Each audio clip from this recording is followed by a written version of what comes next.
Okay, this is probably my first video, and I probably will turn this into a series.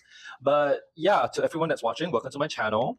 I'm pretty sure my channel Esther Reacts will probably be me reacting to pop culture, cinema, animations, TV shows, basically anything. Honestly, anything. I'll react to anything. But yeah, like and sub if you found this video enjoyable, and there probably will be more to come. But first, for this video, we'll be starting off with Wanda Maximoff. In the title, I will be defending Wanda Maximoff and the Scarlet, aka the Scarlet Witch.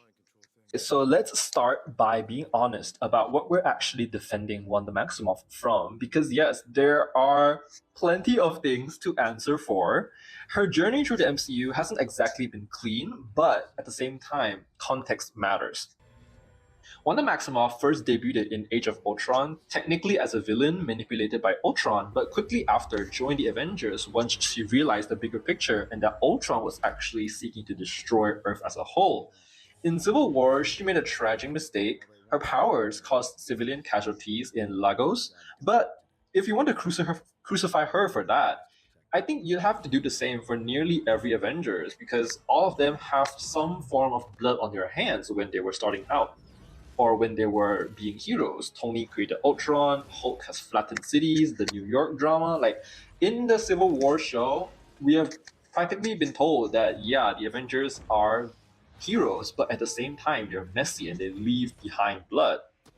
So mistakes under pressure don't necessarily erase heroism, in my opinion. So I will not be taking Civil War as a point to defend Wanda against.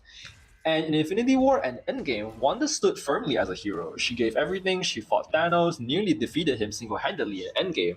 And also at this point, we see Wanda experience her first unbearable loss, which is the loss of Vision in Infinity War. Now, let's get into the real accusations, the ones that actually brought us here to this video in the first place. WandaVision and the Multiverse of Madness. In WandaVision, yes, she imprisoned the people of Westview, mentally manipulated and tortured them, there's no denying that. And continuing on in MOM, we're talking about universal murder, attempted child abduction, use of forbidden magic via the Darkhold. So yeah, on paper, this all sounds very villainous and evil. But here's where my so-called quote-unquote defense begins. Not necessarily to deny what she did. I don't want to deny what she did, but but more so to understand why she did it. Because the truth is, Wanda isn't acting out from hate or ambition. She's acting from grief, from love twisted by unimaginable loss. And when you combine that with her scale of power, the fallout is bound to be devastating. So in the end, if we are going to judge her, let's at least judge her with the full picture of her pain, her power, and her ultimate attempt at redemption later on. That's the analysis that I'm bringing today, and it starts right here. This analysis will be divided into 4 sections, with the first one being the magnitude of Wanda Maximoff's loss, not just in terms of scale in the universe, but dimensionality. Unlike most characters in the MCU who have suffered loss, Wanda's pain extends beyond a single timeline. What she endures in WandaVision and the Multiverse of Madness is a kind of grief that is multiversal.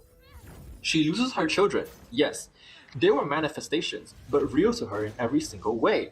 And then comes to understand that in countless other universes, those children do exist. So you can't just erase the children as, oh, they were fake, because she knows they're real, not for her, but real regardless.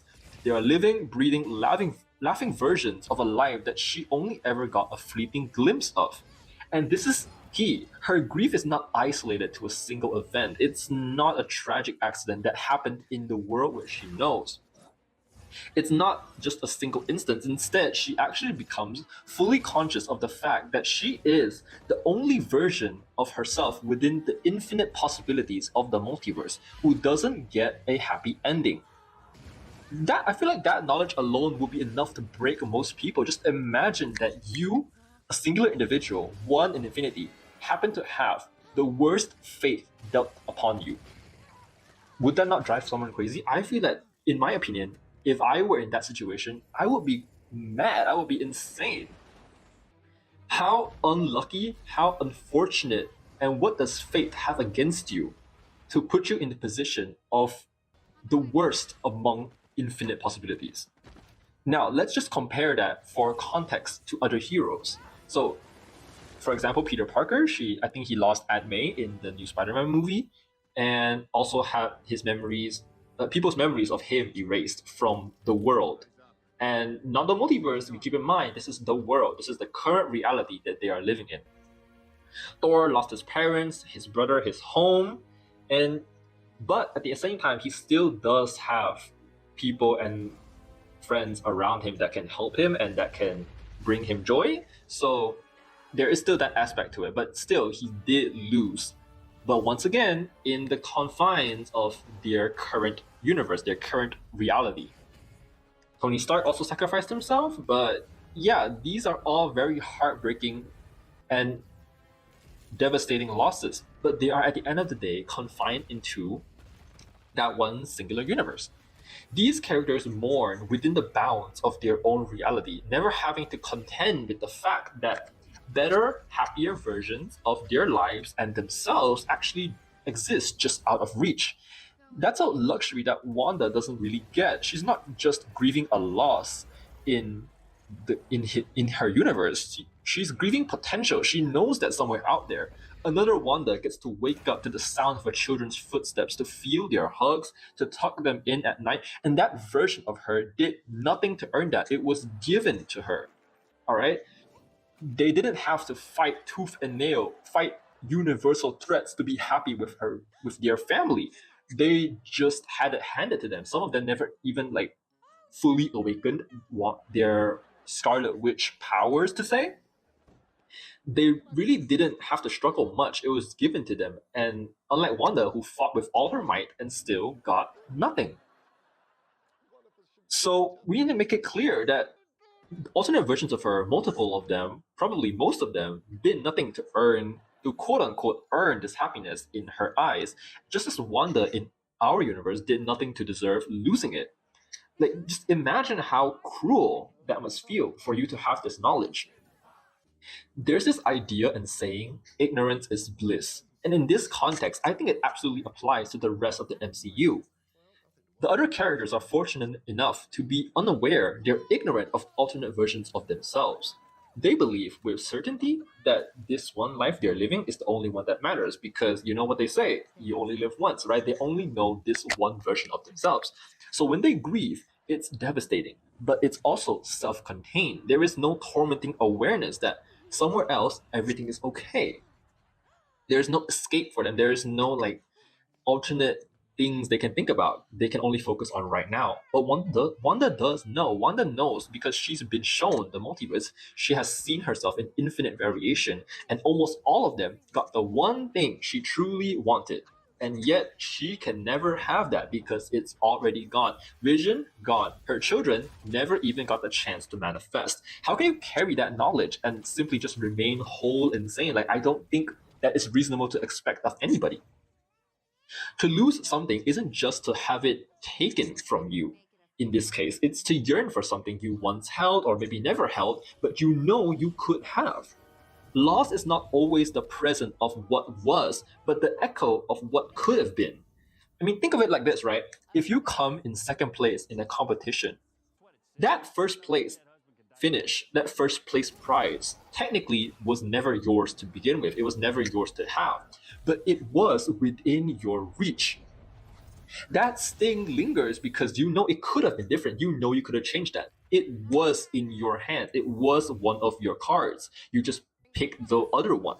Okay, Wanda is living in that sting every single day, but instead of one lost chance, one single lost chance, it's infinite chances that she has lost, infinite first place finishes that she did not get, infinite mothers rocking their children to sleep, and she's the only one who came in second. She's the only one that is losing every single time. This is where I think her actions, however morally wrong,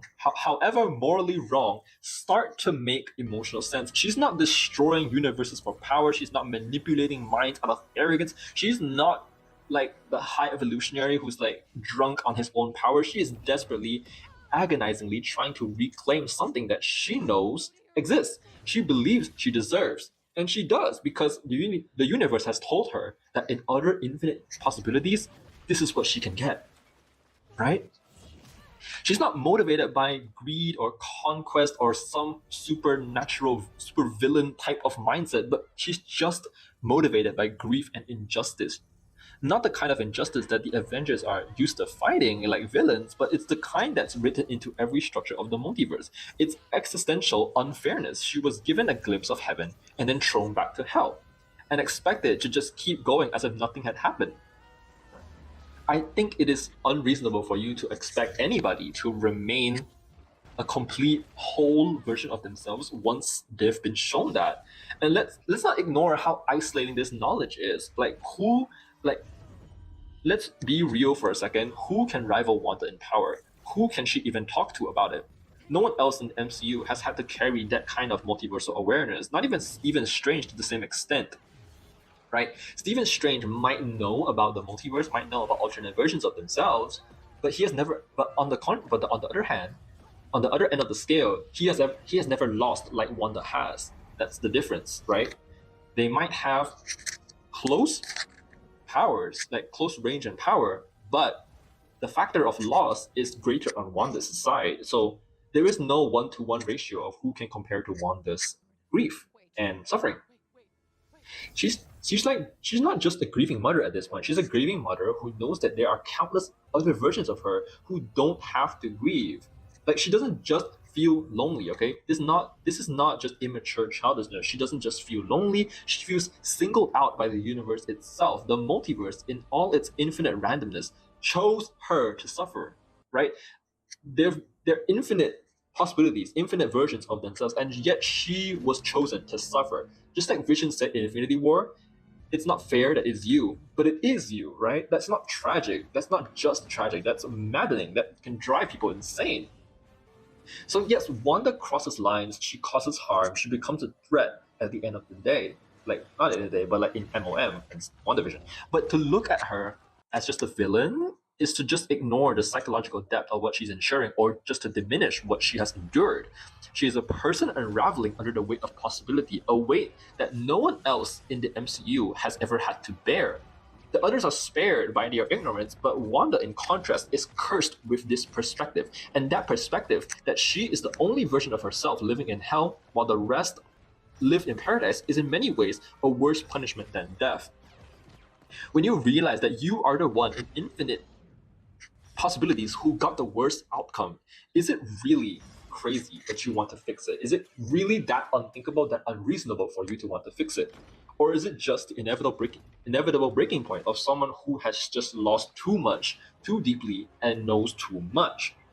And now that brings me to my second point, which is the scale of power and how her reaction follows that. Before we begin to judge Wanda Maximoff for all the chaos and destruction that she has caused, we have to pause and consider one undeniable truth. She is the most powerful character in the Avengers, period. That's not up for debate. Excluding beings probably like Loki and Death, but they aren't technically firmly rooted into the main timeline of the MCU yet, so I will not be including them into power scaling discussions because they are mostly still in Disney+. So Wanda, technically in the main timeline of the MCU, stands as an unmatched force in raw magical potential, reality warping capabilities, all that stuff. And that matters because when someone that powerful suffers and truly suffers, the consequences are just amplified. We have already established the scale of her suffering. Like, hers just isn't just grief over a lost loved one, it's grief across multiple infinite realities. Her trauma literally spans timelines. Her children were ripped away, not just metaphorically, but literally erased. And she was exposed to the cruel knowledge that in every other universe, there exists a version of herself that gets to keep that wonderful life. And she didn't just lose something, right? She didn't just lose one thing. She was shown exactly what she is losing over and over again. And I repeat, losing, because yeah, there are multiple versions of her getting created and getting shown to her, right? But they're all happy, right? And I want to be clear that I'm not saying that she's innocent. I'm not saying that her choices were okay. I'm saying that the argument that Wanda is just immature or overdramatic completely ignores the depth of her pain and the size of her power that is influencing this outcome. What I'm trying to do here is defend her humanity and to debunk this idea that she just acted out of selfishness and just pettiness, because that is just not what happened. Because let's flip it around for a second, okay? Imagine you had the ability to rewrite reality. Imagine knowing and really knowing that in every other universe, there is literally a version of you that gets the one thing that you want the most, whether that's love, family, financial stability, anything that you really want. Just imagine that you currently do not have, but every single other alternate version of you just gets that. You're just Nepo baby. Like imagine that you're broke right now, and every single other version of you is Nepo baby. Like you're the only version of yourself that lost it all. Wouldn't that eat away at you? Wouldn't that insight start to warp around how you see fairness, how you see possibility, how you see plausibility, how you see yourself? Could you honestly say that that kind of power and that kind of knowledge wouldn't mess up your sanity, wouldn't mess up your head? If your answer is no, I'm afraid I don't think this video is for you anymore. Because people like to say that, well, other characters have suffered too, and they didn't enslave a town or rip through dimensions. And yeah, on paper, that is true. But let's look deeper. Firstly, on the first layer, none of them suffer on the same scale. I've already told you why that is. All of their grief is confined to one universe. Their pain is real, definitely real, but it's contained. It's in a box. Wanda's pain is not. Secondly, and more importantly, none of them had the power to act on their pain the way Wanda did. This is the key point here. If Wanda wasn't so strong, her grief would look different. It might have been quiet, it might have been internal. But because she is tied to chaos magic, and because her powers are emotionally driven, her sadness doesn't just stay inside, it erupts, it becomes a hex, it becomes a spell, and a multiversal crisis. That's not to say that she's inherently evil, because it's just because that her power scale magnifies her emotions in a way that no one else does. Like everyone is suffering, right? And I think it's really unfair for us to just judge Wanda based on the outcome of this suffering. Because yeah, I've heard the argument that if she's so powerful, shouldn't she just be able to control it? Like it's her responsibility to control that, to keep that in the check. And yeah, partly I agree. That's true. I agree. Responsibility does come with power. But here's the catch. No one in the MCU really could teach her. Like when we met Wanda in Age of Ultron, she's already been experimented on by Hydra, already traumatized by war and loss. Then she's thrown into battle with the Avengers. Never truly taught how to manage her powers, by the way, because when she joined the Avengers, there was no Strange, there was no magic users in the realm. That it was the farthest we can get to magic was Thor, and Thor's not really magic, he's just Asgardian. That's just that they're people. He's not multiversal like Wanda is, right? But in WandaVision, Agatha herself literally tells her, you have no idea what you have unleashed, right? Because she truly had no idea what she was unleashing. She was studying magic alone, feeling grief alone, and trying to make sense of it all alone. In that sense, she was already a ticking time bomb when we started out. And no one around her ever really tried to help disarm her. So no, I don't think Wanda is innocent. I don't think this justifies her lash out, right? She caused real harm. She took away people's agency. She led her obsession and lives. But to say that she's just a monster, that's just not fair either, because what drove her wasn't hatred, it wasn't cruelty, it was love. It was love that became grief, grief that became desperation, and desperation magnified by godlike power becomes disaster. And let's just, like, the grief and the human emotion of it is so real, but it's just that her powers magnify it to a way that seems unreal and seems evil and seems inherently very too dangerous, too much dangerous, that people just want to crucify her for it. But I just want to paint a picture. Like, if other people grief, if other people's, other characters' grief were as intense as Wanda's, and they had the exact same power to rewrite reality or to seek out rewriting reality's tools, as in America Chavez, would you honestly tell me that they would not take them? I don't believe people would not take that. Even maybe they wouldn't resort to killing America Chavez, but I don't think it would stop them from searching for ways and even if it meant disrupting the very fabric of the universe. I don't think people would sit idly by if they have the ability to seek out a solution to their problems, especially when this situation that Wanda finds herself in is basically a slap to the face by the universe, right? She's being dealt the worst hand. Like, why would you, if you were in that situation, why would you ever respect the balance of the multiverse if the multiverse wasn't balanced to you, right? Like, I don't think it makes sense to expect people to remain this rational in the whole scene, the whole scape of what she's going through.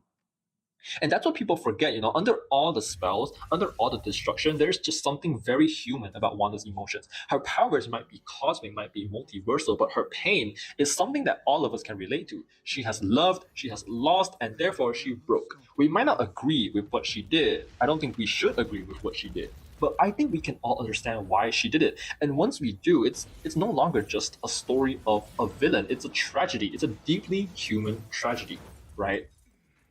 And now that brings me to my third point, which is the evil nature of the Darkhold itself. So let's talk about Darkhold and the idea that Wanda must be evil because she gave into it. And yes, the Darkhold is a deeply corrupting force. It magnifies intent, it manipulates your desire, and it exploits your pain. That's exactly why it was locked away and hidden from the world. So when people say, well, if the Darkhold twisted her, then maybe she was already evil, right? Because it amplifies it, maybe she's already evil. And I understand where that comes from, but it really just oversimplifies a really complex situation. Because here's the thing, the Darkhold doesn't really create evil, it just feeds on desperation. It attaches itself to someone who already has a deep, burning need, and then it amplifies that. In Wanda's case, the need was to just get back the children that she lost. It was to get back the happy family that she could have had. But the Darkhold took that motherly grief and turned it into obsession. But the core emotion of it still came from a place of love. Of course, that doesn't excuse what happened next, but it matters when we're talking about intent. It matters when we're discussing context. Because that if you really wanted to compare her to someone like Spider-Man, like, right? Let's say, well, Peter Parker would never fall to that level. Peter Parker would never resort to killing people to get what he wanted. And sure, that's fair. Spider-Man's whole thing is self-sacrifice. But let's be honest, Peter has never been tempted on this scale. He's never been given the keys to rewrite reality with a voice in his head saying, hey, you could bring Aunt May back. Just one spell, just one more universe to cross. He's never had the motive and he's never had the means. So yes, Wanda gave in to the darkness, but she's also the first character in the MCU to face this desperate, this exact storm, this level of pain, this depth of magical corruption, and this amount of sheer power. Does that make what she did right? No, absolutely not. But does it make her irredeemable, a spawn of Satan, a monster that needs to be erased from the narrative forever and killed off? No, also no, because unlike a true villain, Wanda didn't do what she did because she loved it. She wasn't reveling in the destruction. She was trying, twistedly, misguidedly, to fix something. And in the end, she chose to stop. She destroyed the Darkhold in every universe. She sacrificed herself, or at least attempted to make sure no one could fall the way that she did. That choice itself matters. So when people talk about the evil nature of the Darkhold and say that Wanda must have already had darkness inside her, and I think that they're missing the point because the darkness was there, but it wasn't born from hate. That darkness doesn't equate to hate. The darkness was actually born from grief. And grief doesn't make you evil, it makes you human, it makes you compelling as a character. That's why I think Wanda Maximoff is such a compelling character to me. Because her intent and her abilities have caused so much distrust, so much misinformation to be spread about her character in general. And I think that in this video, I really want to highlight that. That's why it's called a defense of Wanda Maximoff, because I think the narrative around her character has been twisted so badly and so in up to such a point where I think that her character just really doesn't hold itself in people's minds anymore, as like everyone has very differing thoughts about her character, some very extreme, some very shallow, right? So this is why this video is being made right now. And finally, the last point, let's talk about something that rarely ever gets the attention it deserves when discussing Wanda Maximoff, right? Correction and repentance. Because there is this tendency to focus so heavily on her crimes, on Westview, on the Illuminati, on Kamar-Taj. People always just seem to forget or outright choose to ignore the fact that Wanda did try to make things right. She wasn't defeated, by the way. She wasn't locked away. She wasn't stopped by another hero. Okay? Doctor Strange, in that state, when he was dreamwalking through another corpse of himself, never could have stopped her if she didn't really want to be stopped. She chose to stop herself. Now, whether or not you believe that her repentance was enough or like her sacrifice was enough is subjective, and that's fair because people are allowed to feel that her sacrifice didn't outweigh the pain that she caused, right? Just in the same way as people might not accept your apology.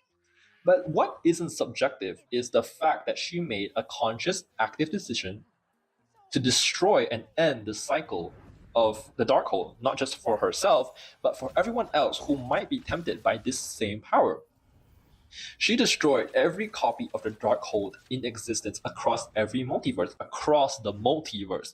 Think about the scale of that. She didn't just take accountability for her own actions. She eliminated the source that corrupted her and ensured that no one else could ever be tempted by the perverse nature of that Darkhold book again.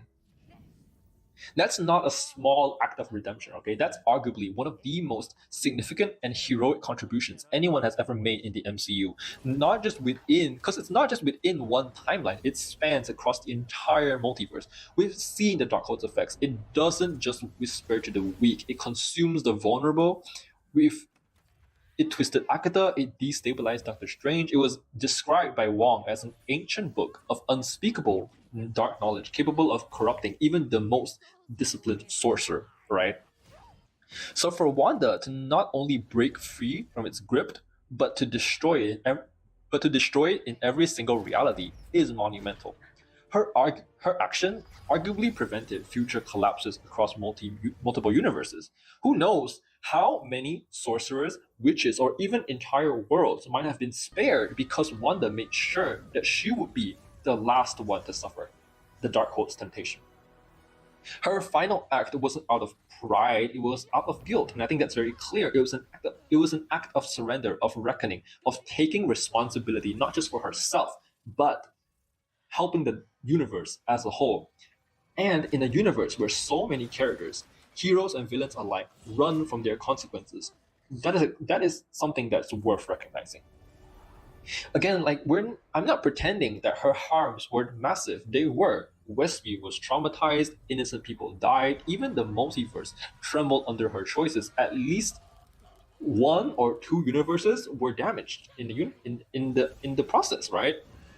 But what makes Wanda's story different from most villains, right, is that she recognized what she had become. She didn't justify it. She didn't double down. She looked at what she did. She felt the full weight of it and made the ultimate sacrifice to ensure that no one else could follow in her path. That takes strength, not the magical kind, not just powers or spells or hexes, but moral strength. It takes moral strength, the strength to say, this ends with me. I admit this was something I did, it is awful, and I will make sure that no one else ever does this again. And her repentance wasn't forced, right? She didn't have a gun to her head telling her, if you don't do this, well, we're going to end you, right? She never had that. She wasn't persuaded, arrested, beaten into submission, defeated. No one convinced her to do the right thing. Strange might have said something, right? He might have nudged her on, but his power level could never force her to do anything. She arrived at that moment on her own, through pain, through reflection, and self-awareness. That kind of growth, especially in someone who's so consumed by grief and cosmic power, and at that point the Darkhold still probably had some hold on her, it's humanizing, all right? In many ways, Wanda's crash out was one of the most devastating that we've seen in the MCU.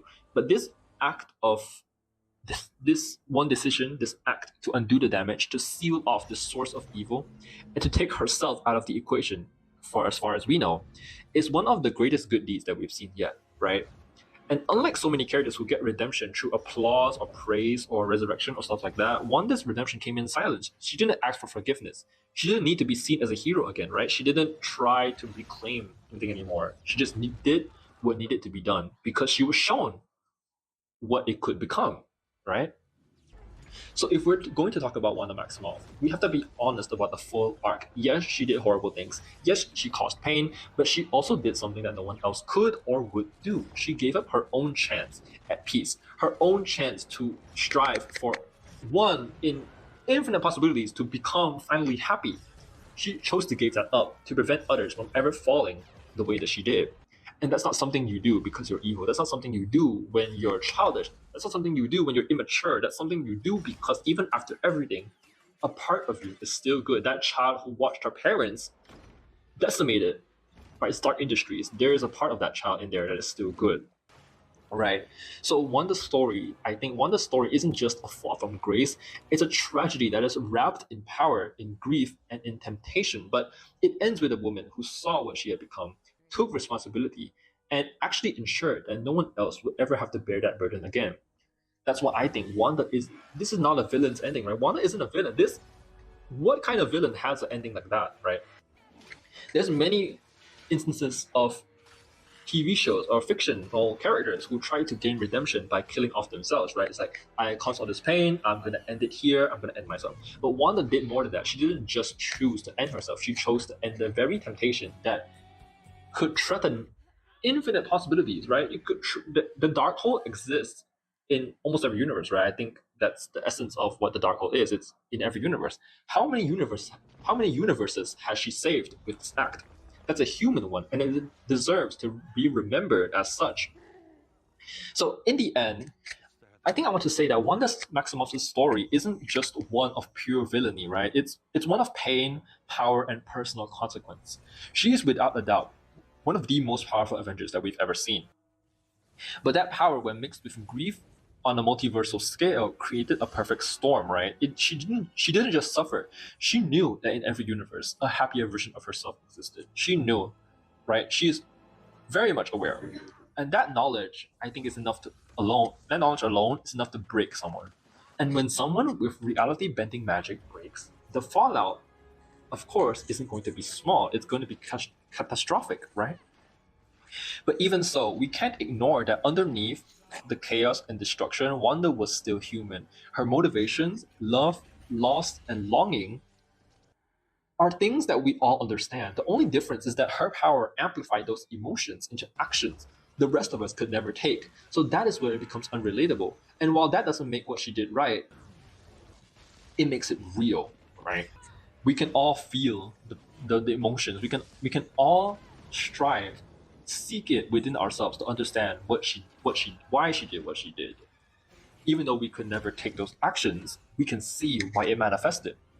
And what truly sets Wanda apart, though, is really how her story ends. Not with denial, not with conquest, but one with repentance. She chose to destroy the Darkhold in every universe. She chose to end the temptation for others, even if it meant ending herself. That single act likely saved countless lives across the multiverse. And that is not a choice of a monster. That is not a choice of a villain. That is the choice of someone who understood the weight of what she done and tried to stop it from happening again. So at the end of my defense for Wanda Maximoff, aka the Scarlet Witch, Wanda isn't innocent. But Scarlet Witch is not innocent, right? But she's not evil. She's not immature. She's not childish. She's not crazy. She's not simply just crazy. She's tragic. She's powerful, and she's deeply human. And when we remember her story so far, I think we owe her more than fear or hatred or mischaracterization. We owe her understanding. And I think that wraps it up for this video. Thank you so much if you watched up till now, and I hope to see you in my next one. Please like and sub if you enjoyed, and bye!